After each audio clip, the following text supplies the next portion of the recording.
The Devonshire collection keeps coming up, so now we'll have a paper that is devoted entirely to it, and that brings Charles Noble to our podium to round out the morning. He was educated at Winchester College and Cambridge University, where he studied the history of art. Charles has worked with two collections, the British Royal Collection, as assistant to the surveyor of the Queen's pictures, first under Sir Oliver Millar and then Christopher Lloyd, and then since 1996 for the Duke of Devonshire's collection at Chatsworth, in various curatorial roles there, including keeper of the collection. He has lectured on these collections and written for exhibition catalogs and magazines, including Apollo, on numerous occasions. And we are so pleased that Charles has agreed to join our roster of speakers today to talk about the early Dukes of Devonshire collectors of drawings, 1680 to 1755. Please welcome Charles Noble.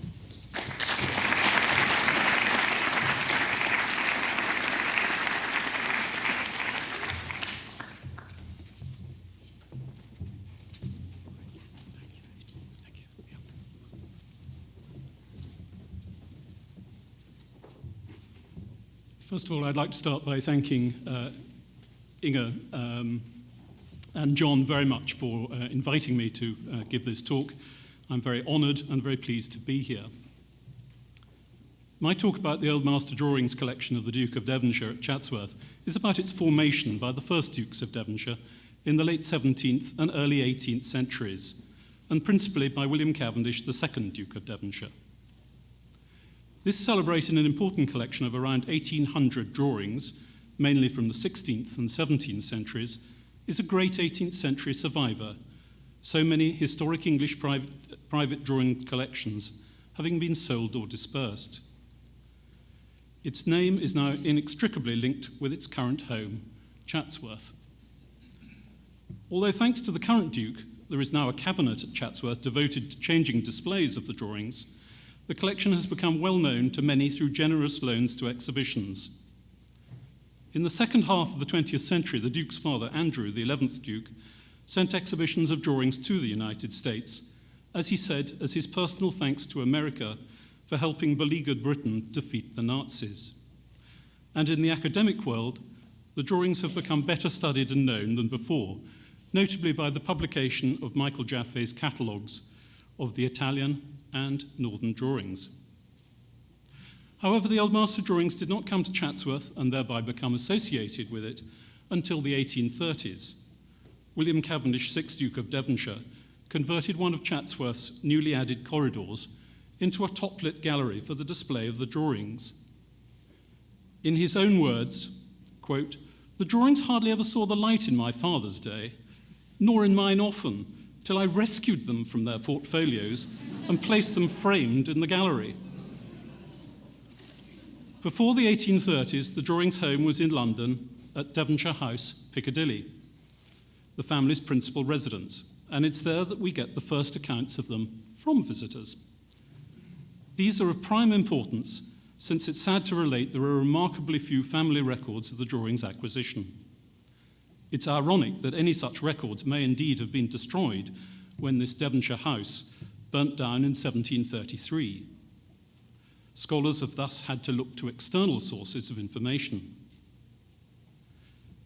The Old Master drawings were collected by the first three Dukes of Devonshire, 1, 2, and 3, all Whig or Liberal politicians, and I just discovered recently, all afflicted by gout. The quarrelsome Protestant first Duke on the left, who received his dukedom in 1694 for his signal support of Dutch-born King William III and built and decorated Baroque Chatsworth, started the collection of drawings. The second Duke in the middle, also an important politician, is incontestably the family's greatest collector, not only of Princeton drawings, but also paintings, gems, coins, and medals. And then on the right, there is the bluff third Duke, Governor of Ireland, who, like his grandfather, was a builder, rebuilding Devonshire House after that fire of 1733. He followed on in his father's footsteps, acquiring both prints and drawings, and was the last member of the family to collect Old Master drawings in any numbers. Let us start with the first Duke of Devonshire. Here's a detail of that first portrait. Born in 1641, he was educated by private tutors, with the family retainer, the philosopher Thomas Hobbes, advising on the curriculum. In 1657, he departed for Paris with a tutor on the Grand Tour, returning only 4 years later when he was said to have visited most of Europe. In 1669, he spent further time in Paris with his friend Ralph Montague, the future first Duke of Montague, the English ambassador there. All of these experiences were to be telling, as we will see. He was elected to Parliament as the member for Derbyshire in 1661, and within a decade became an important member of the opposition. The so-called Country Party, concerned principally with the defence of Protestantism against the rising tide of Catholic influence, personified by the openly Catholic King James II. And this led to him being one of the 7 men who put their signatures to the document inviting the Protestant William of Orange, Stadtholder of Holland, to take the English throne. He was amply rewarded by the new king for his role and support of this new regime, principally being made a duke in 1694, and also being made head of the king's household. But what of his character?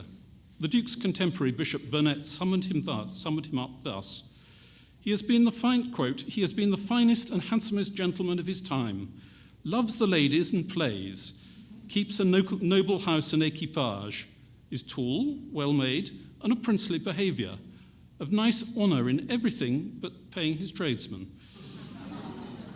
He was a man of contrasts, personally dissolute, extravagant, a gambler on the horses, and he kept mistresses. But on the other account, he was also an amateur poet and was regarded by his contemporaries as a person of taste and sophistication. His major achievement, however, was his rebuilding of the Elizabethan Chatsworth house over a period of 20 years until his death in 1707, transforming it into an English Baroque masterpiece. The writer Daniel Defoe called it a palace for a prince, a most magnificent beauty, a perfect beauty. The first Duke had the vision and energy to bring this all about, hiring leading international court artists, the Frenchman Louis Laguerre and the Italian Antonio Verrio, to decorate Chatsworth's walls and ceilings. So it was this first Duke who, in his early 40s, started the family collection of Old Master drawings. The first record we have on him is a precious anecdote from Roger North, the executor of Sir Peter Lely. It concerns the first Duke at Lely's celebrated drawing sale on the 16th of April 1688. North recalled, quote, "I made the same profession here as at the former sale," talking of the painting sale, "that it should be perfectly candid, without addition, subtraction, or false bidding. I remember a lord, now a duke," and we think this is the Duke of Devonshire, said, "Damn me, what care I whether the owner bids or not, as long as I can tell whether I will buy and for what?" Sadly, we don't know what the first Duke acquired at Lely's 1688 sale, as its purchase records have not survived. However, this is not to undermine the importance of Lely's collections of drawings, as this sale was to provide a stock of drawings for purchases at later sales, as very many of the drawings in the Devonshire collection bear witness, of course, with the Peter Lely stamp. The Duke's Protestant scruples didn't stop him from buying in the 1680s 14 fine pen and ink drawings, landscape drawings by Guercino from his Catholic nephew Benedetto Gennari. Sorry, that was Lely. And here indeed is Guercino and Gennari on the right. And it was Gennari who'd brought the drawings to be engraved in Paris. The Duke's father had acquired several of Gennari's mythological paintings directly from the artist, so it's quite possible that the first Duke actually knew Gennari. And there is indeed one of them. His eldest son, William Cavendish, the second Duke, who was born in 1670, succeeded him in the dukedom in 1707. He was a connoisseur collector and has been seen as the hero of the Devonshire collection since the 19th century. He was educated privately and embarked on a 2-year grand tour in the summer of 1689, taking in Brussels, Lubeck, Vienna, Padua, Rome and Venice. On his return to London, he entered Parliament as the member for Derbyshire, succeeding his father in most of his political offices. A contemporary portrayed him as a man who, quote, hath for many years made a considerable figure in the House of Commons, a gentleman of very good sense, a bold orator, and a zealous abettor of the liberty of the people. He is one of the best beloved gentlemen by the country party in England. Due to a lack of documentation, however, we can't really be certain about his collecting activities until 1710. He may well have frequented London auctions and bought drawings that belonged to Nicholas Lanier, as we've heard about, or to Lely's assistant, Prosper Henry Lankrink, one of the principal buyers at Lely's 1688 sale. And indeed, in his early 20s, he might have brought from Lely's second sale of 1694. And indeed, from the presence of Lankrink's mark stamped on many of his drawings, the Duke may also have brought directly at the Lankrink sales of 1693 and 4. We catch up properly with him in 1710, when he was one of a number of the collector lords with whom the antiquarian, collector and dealer John Talman was in touch, with a prospectus to resell the important collection of Old Master drawings assembled by Padre Sebastiano Resta, who we just heard about. And here on the left, we have Marati's rather wonderful drawing of Resta poring over one of his drawings albums. And on the right, his pupil Passeri's rather extraordinary drawing of Resta, who is actually in the business of handing over his drawings to Giovanni Marchetti, the Bishop of Arezzo, on the left. The second Duke indicated he was willing to pay Marchetti's heirs the large sum of £500 for the drawings.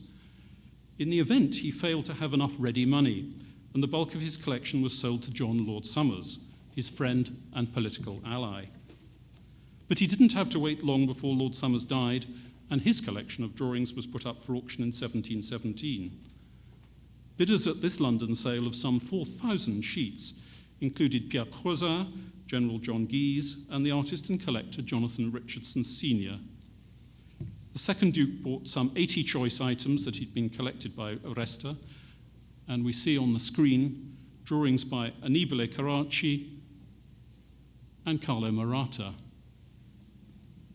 Soon afterwards, the Duke's next acquisition came direct from Italy, and indeed this shows him slightly changing gear and collecting near-contemporary drawings. In 1720, the daughter of the artist Carlo Maratti, who died in Rome 7 years earlier, made ready for sale her father's drawings, both Maratti's own and those he had collected from fellow artists.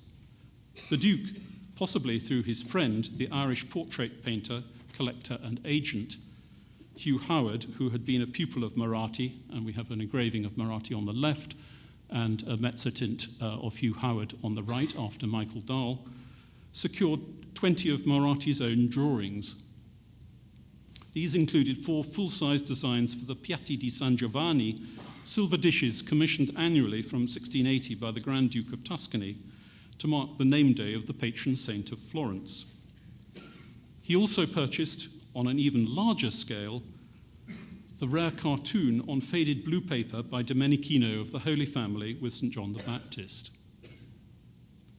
Closer to home, the Duke had another signal success in the same year at the late sale of that part of the second Earl and Countess of Arundel's collection held at the Countess's London home, Tart Hall, that had descended down 2 generations of their family. The rather quaintly named Tart Hall, bought by the Countess in 1633, was close to present-day Buckingham Palace, and we can see a detail of it here in the background of Wenceslas Holler's etching of spring. Buckingham Palace is in the, as it were, Buckingham House is in the centre at the bottom, and Tart Hall is just off to the left there in that schematic map.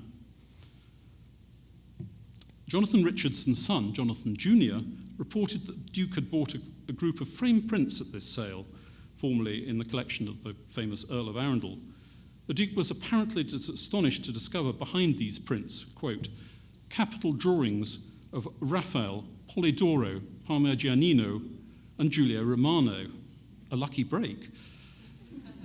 Or perhaps not. Due to lack of records, we can never know for certain what these drawings actually were, but I show you here drawings by Raphael, obviously, Parmigianino,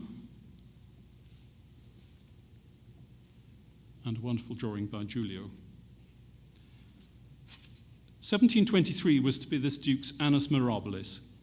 He stole a march on his avid collector rival Pierre Rosa in purchasing for 12,000 florins at Rotterdam most of the drawings collection of Nicholas Anthony Flink, who we've just heard about from Michael. Flink was a wealthy merchant of the Dutch India Company, but who had artistic pretensions himself. See this self-portrait etching on the left in the Ashmolean. And we also see a portrait of Govert Flink on the right there, who was a friend and advisor of the artist Adrian van der Werf. But in our context, he was the son of Govert Flink, who had trained in Rembrandt's studio. And as we heard, this may account for his superb collection of 28 drawings by Rembrandt of the rivers Amstel and Ij of the late 1640s and 1650s. Some now dispersed, as many of you will know, from the Devonshire collection. 500 drawings had been available at Flink's death, but due to a lack of documentation, we do not know how many of them the Second Duke acquired. Some 225 drawings in the collection are marked with Flink's stamp, the F, but we know that not all of Flink's drawings were stamped, and some of the drawings may have been trimmed and lost their stamp. Other distinguished northern drawings in this purchase include and we mustn't forget the Rembrandt wonderful figure drawing of William Reiters in his dressing room to complement the landscape drawings, include 8 ad vivum drawings by Van Dyke for his iconography, a few of which can be seen in the Van Dyke exhibition here, and a sheet of head studies by Rubens. But Flink's collection was memorable also for the Italian drawings, which, according to Houbrachen, came from the cabinets of Jan van der Does, Lord of Bergestein, and Constantine Huygens, Lord of Zelichem. These included almost all of the Leonardo da Vinci grotesque heads, which had formed part of that important early group of Leonardo drawings owned by the Earl of Arundel. Other Italian drawings from this source included fine works by Raphael, Giulio Romano, Bandinelli, Rosso Fiorentino, Campagnola, Parmigianino, Pordenone, Romanino, Vanni, Testa, Domenichino, Guido Reni, and Scadoni. The great French collector Pierre Crozat, who had himself badly wanted to acquire the Flink collection, wrote a fulsome tribute to the Second Duke in a letter that year, which is in our archives, which translated reads, I quote, "I take the liberty of congratulating you on the drawings of the late Monsieur Flink of Rotterdam that you have just acquired. To my taste, it's the most beautiful collection and best chosen that I have ever seen. It will amply enrich your own and make you the richest proprietor in Europe. All the drawings are excellent, specially selected, and altogether worthy to enter your collection. And I know that already displays an equal discrimination." It's worth perhaps pausing in this narrative to consider who might have brokered this deal for the Second Duke. And I'd like to put forward, in a rather amateur way, the Richardsons, father and son, as the most likely candidates. Jonathan Sr. had visited Bergestein's cabinet and mentioned in his 1722 book on Italian art that he found there very nearly 30 of Raphael's, some very capital. And Richardson Sr. was also an important early enthusiast in England for Rembrandt's drawings, building up an important collection of his own. So he could well have influenced the Duke to make this significant purchase. His son Jonathan Jr. had made a trip to the Netherlands in 1720, just a few years before the Flink sale, so could have acquainted himself with Flink's collection in Rotterdam and might therefore have brokered the sale. All supposition, but worth perhaps considering. The Second Duke continued to collect up to his death in June 1729. He purchased both individual drawings, both privately and at auction. He also acquired albums of drawings. The Duke bought in around 1720 the 200 drawings that made up Claude Lorrain's Liber Veritatis, the artist's record of his painted compositions, which the French amateur Pierre-Jacques Fougeroux recorded on his 1728 visit to Devonshire House as being the Duke's chief treasure. It's now, as we've heard yesterday from Hugo, in the British Museum. And he may also have acquired again through Hugh Howard Van Dyke's Italian Sketchbook, a record of the art that interested the artist on his 1623-4 tour through Italy, now also in the British Museum. He or his son, the third Duke, may also have acquired the historically titled Van Dyke's Antwerp Sketchbook, now internationally better known as simply the Chatsworth copy of the Rubens lost Pocketbook. It had belonged to Lankrink and is still in the collection. Summing up the second Duke's drawings acquisition, in 1764, Joseph Grove, a lawyer and biographer of the Devonshires, wrote, quote, "As for the other branch of valuable art, and which is the parent and soul of painting, I mean original drawings of the best masters and schools, such a treasure of this kind has his Grace left behind him as cannot be equalled in number, preservation, and beauty by perhaps all the others of this sort on the habitable globe." It's interesting to note that the second Duke took the trouble to interest at least one of his sons in Old Master drawings, if we can judge from the album, also now in the British Museum, as we heard from Hugo, he put together for his youngest son, James, and we see two drawings by Maratti and Dürer there on the screen. And we might suppose he also educated his eldest son, the future third Duke, about drawings. The third Duke differed from his father and grandfather in a number of respects. He wasn't particularly intelligent, not a man, as Dr. Johnson recorded, of superior abilities, but he was a man strictly faithful to his word. He enjoyed the home life of a landowner, marrying a rich commoner, and was described by a contemporary as being plain in manners and negligent of dress. In politics, he carried on his father's friendship with the Liberal Prime Minister, Sir Robert Walpole, and for his political support was awarded in 1737 the lucrative post of Lord Lieutenant or Governor of Ireland. His great achievement, though, was the rebuilding of his London home, Devonshire House, employing the fashionable architect William Kent, who also designed furniture for the interiors. It is believed he carried on collecting in the same manner as his father, although in a much less active way. Here he is in 1753 in a portrait by Sir Joshua Reynolds directly after the artist's return from Italy. And as a collector, he can surprise us, for he purchased in 1742 the powerful Rembrandt painting of the man in Oriental costume that had earlier been destined for Cardinal Mazarin. Little is known, however, about his collecting of drawings. He's not helped posterity by using his father's collector's stamp. However, it appears to be the third Duke, who succeeded to the title in 1729, about whom Jonathan Richardson Jr. refers, and a couple of portraits of Jonathan Richardson Jr. here, when writing in the margin of a draft copy of his father's book of collected works. The passage in the book discusses the drawings from Nicholas Lanier's collection, which the miniaturist, dealer, and collector William Gibson had left at his death in 1703 to his widow. And I quote, "This of the price was only to those which fell into the hands of Mr. Gibson the painter, and by him put there for the use of his widow, as she told us, and of which my father bought a large quantity of them, but not until the Duke of Devonshire had taken what he chose. It was this nobleman who told my father of them when he sat to him for his picture." And the anecdote is doubly interesting, providing a fascinating glimpse of the discrimination of the third Duke in choosing individual drawings rather than buying the entire collection en bloc, but also recording the long provenance some of the Nicholas Lanier drawings that William Gibson had bought some 45 years earlier at the Lely sale of 1688. They may possibly have been acquired for trading stock, but they seem to have survived through to his death. We must now leave the third Duke and return to the achievement of the second Duke as I conclude. In honour of the Mariette exhibition at the Morgan Library, I leave the last word, as it were, to Mariette. Here he's referring to the second Duke in a letter of 1727 to the artist, dealer, and collector, Arthur Pond in London, which translated reads, "You are lucky to be within reach of the fine drawings in the collection of the Duke of Devonshire. I hear that he's acquiring new ones every day, but what's more surprising, and which is highly satisfying for those who have the honour of approaching him, is that he is himself such an expert and takes the greatest pleasure in showing them to others. It is especially in this that I consider you lucky.